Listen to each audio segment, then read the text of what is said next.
21 teens never made it home alive from a night out at the Enyobeni Tavern in Scenery Park in the Eastern Cape. It's now a year since the tragedy which sparked outrage across society about the perils of underage drinking and the sale of alcohol to minors. How much has been learned from this tragedy? Tonight, Khululekile Ncandana, the father of an 18-year-old who perished in the tragedy, and Aadilah Maker-Diedricks from the Southern African Alcohol Policy Alliance in South Africa join us now. Good afternoon to the pair of you, Mr. Ncandana. This must be a really tough moment for you and for your family. Again, our condolences on your loss. A year later, though, as a parent, do you believe you have the answers that you need?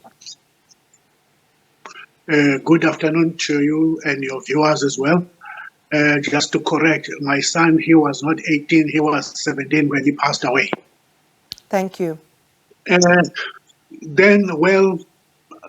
haven't got closure yet. As the family, it's still difficult. We are still battling to get closure because we haven't really been where we thought we would be. Firstly, about getting the results.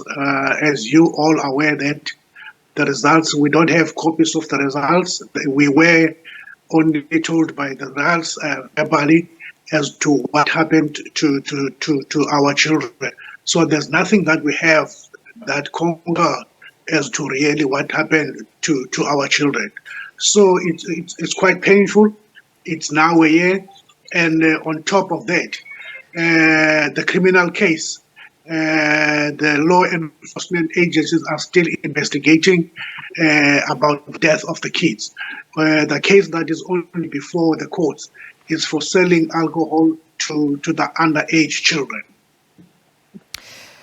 When you consider and you look back on these events and just the way things have transpired, the lack of answers, you say, you still don't have those answers that you need tonight, specifically about what happened. How does this impact the family's ability to come to a place of peace for the loss of Bongo Wetu? It impacts them quite very bad. It impacts it very, very bad. We always ask ourselves as to what is the reason that they are holding that kind of information from us instead of giving us the full information.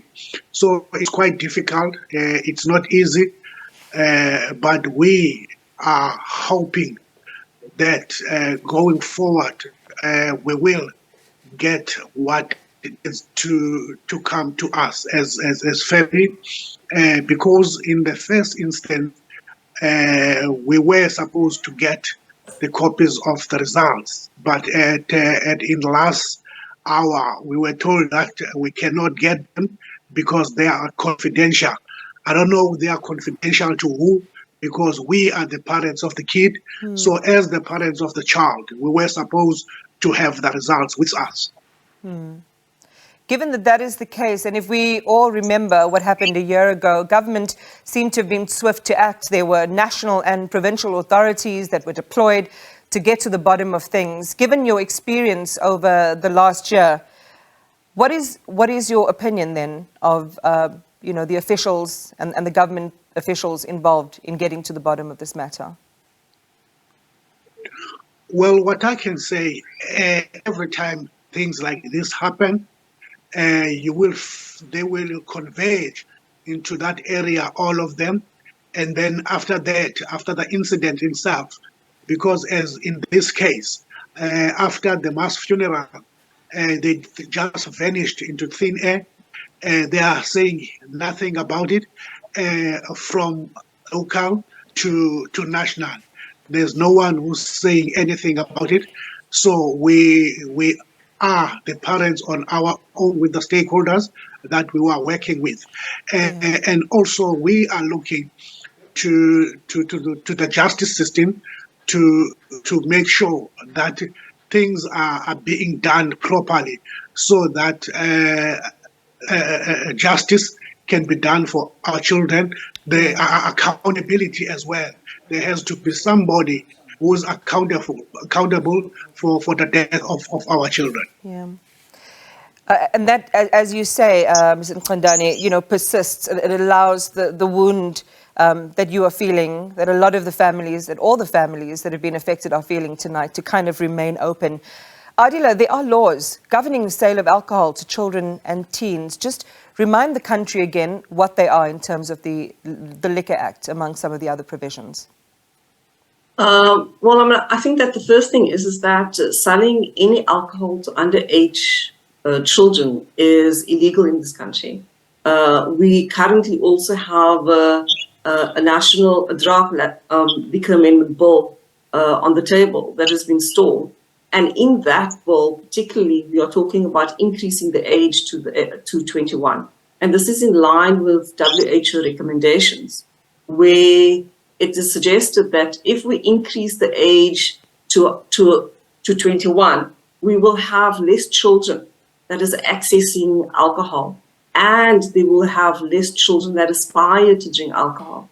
The key issue here is, and as the father has indicated earlier on, it was children. Anybody under 18 are children in this country, and the government is not doing enough to ensure that children are protected from accessing alcohol. If you live in any township, you live within walking distance of legal and unlicensed alcohol outlets, and government is not doing anything about that.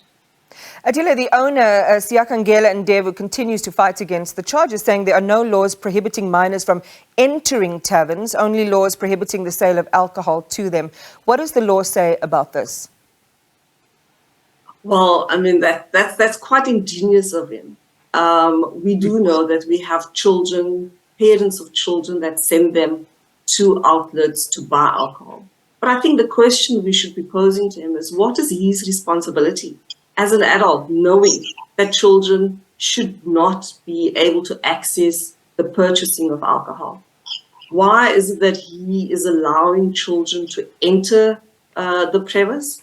Because why are children entering it? They're entering it either to purchase it or to drink it, both of which we should not be allowing, which the law clearly states should not be an issue. So it is quite concerning that the owner is trying to get away with saying that there's no legal, no law that prohibits children from entering any alcohol outlet. I must just say that my son is 17 years old. So my heart goes out to the parents who have lost children of this age. And my son had his matric ball on Friday.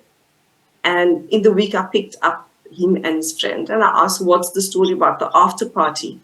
And the friend said, well, we don't know, because currently it looks like it's going to be at a club, and no parent is going to allow their children to go to a club. So I think that there are many different things that we should be looking at.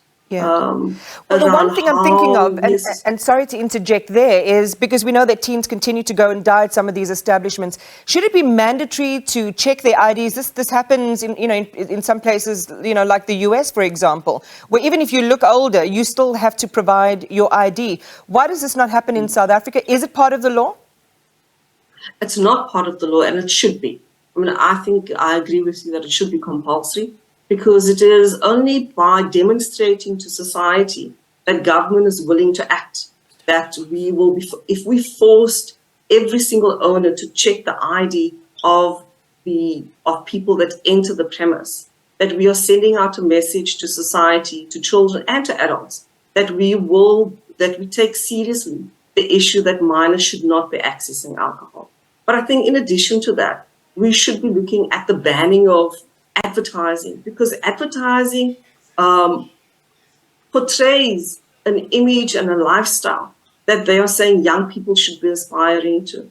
The adverts at the moment is not giving the accurate information around the impact of alcohol on the body, on their senses, and on society. It portrays an image that to drink is aspirational, it is fun, it is the thing to do. It also shows multiple or mass volume alcohol, which we know is part of the problem in South Africa. Only a third of people in South Africa drinks alcohol. But the people that do drink alcohol drink at very high levels. And that is where we've got a problem. And Again, so it's government's responsibility to send out a message that they will take action. We often say on this program, subject we must return to. I would love to give Mr. Ncandana just a final reflection on the loss of your child. You've spoken extensively about how your family has been robbed in many ways. The gap and the vacuum of your boy's passing in your home is. What is your final reflection? What is the final plea that you would like to make? Well, the final plea that I would like to make, as Aadilah has said, I think stricter measures around alcohol, more especially to underage drinking. I mean, I believe and I think the stricter measures around that could prevent such things to happen. I mean, the owners of this establishment, it is their responsibility to see to it that children are not getting into their establishment and alcohol is not being sold to them. But when you look around things that are happening in South Africa, the young people, as under 18, they are drinking alcohol and they are not sending any older people to buy for them. They are buying it for themselves, which means that the liquor license, the licensees of the people who are selling liquor are allowing underage children to come into their establishment and buy liquor and consume liquor in their establishment. Well, thank you very much. I know it's difficult for you to keep talking about this, but we appreciate that you share your experience with the nation. There was Mr. Khululekile Ncandana, who is the father of that 17-year-old Bongowethu, who also perished, was among the 21 in the Enyobeni tragedy, as well as Aadilah Maker-Diedricks from the Southern African Alcohol Policy Alliance in South Africa. Thank you.